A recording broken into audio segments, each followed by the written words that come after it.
A paz do Senhor, povo de Deus, aqui quem vos fala é o presbítero João Marcos. Estamos dando início a mais uma série do Tabernáculo e na aula de hoje será bem resumida. Nós iremos tratar ainda hoje sobre as partes que compõem o tabernáculo e também seus utensílios. Você deve estar sentindo que a aula de hoje promete, não é verdade? Então não saia da frente da sua tela, chame seu amigo, chame sua amiga, porque está começando mais um programa de Olho na Bíblia.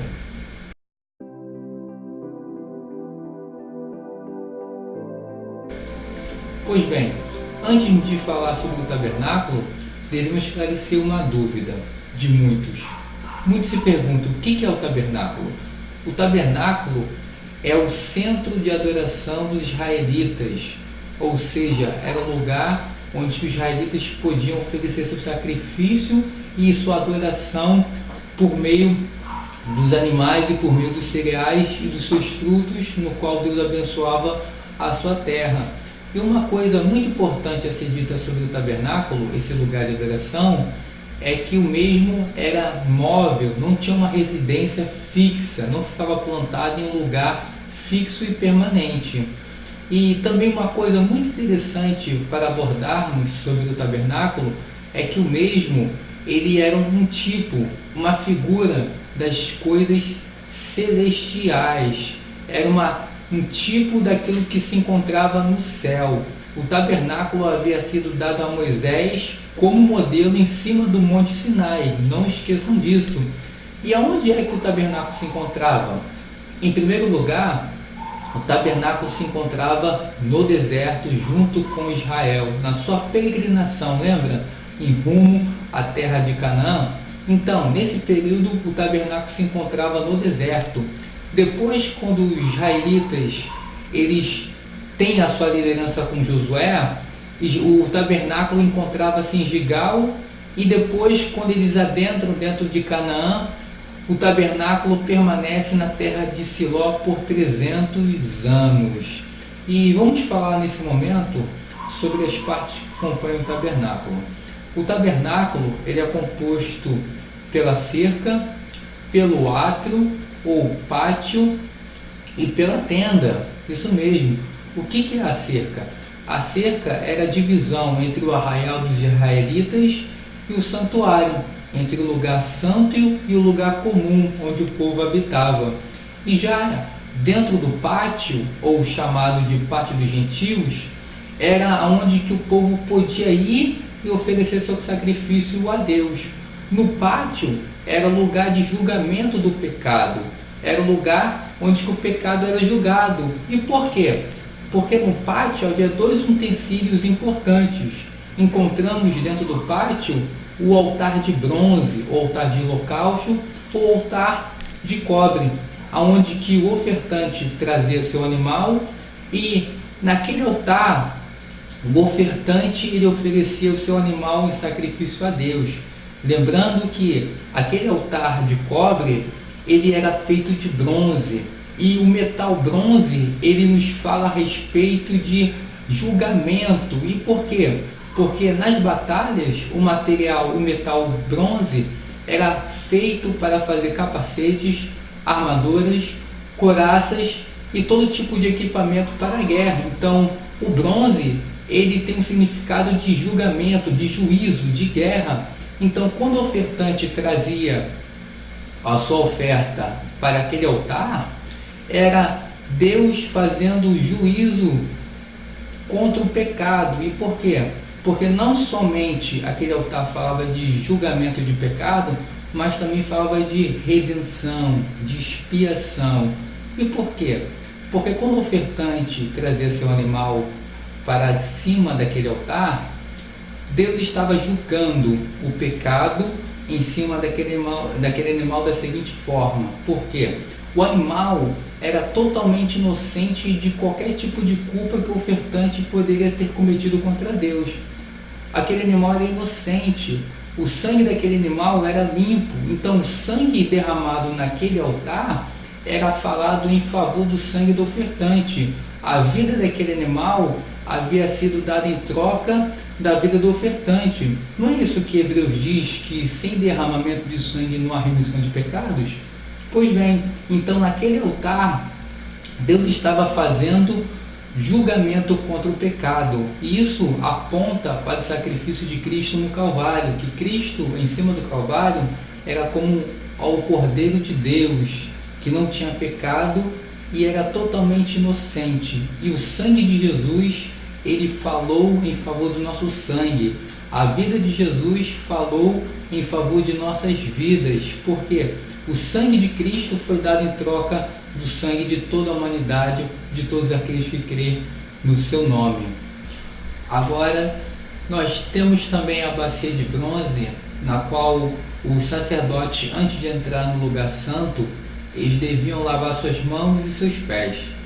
A bacia de bronze continha água, e aquela água, ela tipifica Cristo. Por quê? Porque por meio daquela água os sacerdotes podiam entrar no tabernáculo, porque aquela água os limpava. Assim também é Jesus na nossa vida. Quando somos limpos por Cristo, que é a água da vida, que é a nossa água que nos lava de todos os nossos pecados, podemos ter acesso a Deus. Não foi isso que ele disse? Ninguém pode ir ao Pai senão por mim. Então só podemos chegar à presença de Deus por meio de Cristo Jesus. E dizer que o tabernáculo, ele tinha 3 divisões: o átrio, lugar santo e o santo dos santos. No lugar santo havia alguns utensílios importantes também para os sacerdotes. Dentro do lugar santo havia os pães da preposição, ou melhor, os pães da proposição que ficava em cima de uma mesa, e eram 12 pães em 2 fileiras de 6. E sobre esses pães havia uma espécie de incenso. Os pães falam de Jesus. Jesus é o pão da vida.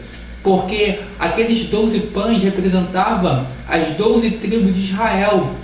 E também representava também o alimento que Deus sustinha o seu povo durante toda a caminhada daquele deserto. Hoje em dia, esse pão que era representado, que era um tipo de Cristo naquele tempo, ele simboliza não somente aquilo que pode nos manter de pé fisicamente, mas Cristo é nosso alimento espiritual. Nem só de pão viverá o homem, mas de toda palavra que sai da boca de Deus. E aquele incenso que estava sobre aqueles 12 pães simbolizava a consagração das 12 tribos de Israel totalmente a Deus. E também isso é muito importante na vida do crente, porque o crente ele tem que estar totalmente consagrado na presença do Pai. Depois dos pães da proposição, temos também o candelabro, que tinha 7 hastes, e esse candelabro era o único meio de iluminação dentro daquele lugar sagrado. Aquele candelabro fala de Jesus, que é a luz do mundo. Assim como aquele candelabro ele iluminava aquele ambiente, assim também Jesus ilumina com a sua presença por meio da igreja esse mundo tenebroso. Depois do candelabro nós temos o altar do incenso, que era feito de ouro. Aquele altar do incenso, ele tinha que ser jogado o seu incenso 2 vezes ao dia, à manhã e à tarde.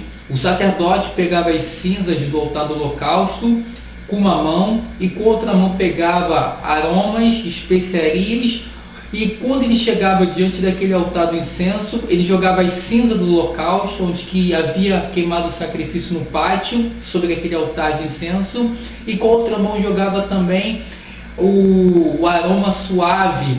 E aquele altar do incenso, conforme era jogado esses 2 elementos, a fumaça subia e cobria todo o tabernáculo.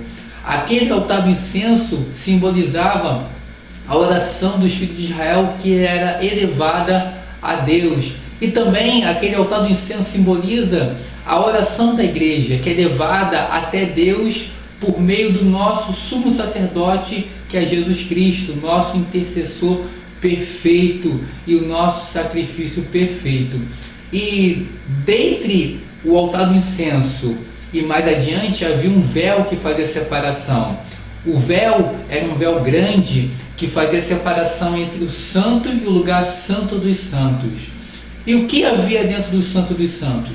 Dentro dos santos havia uma urna feita de madeira e coberta de ouro.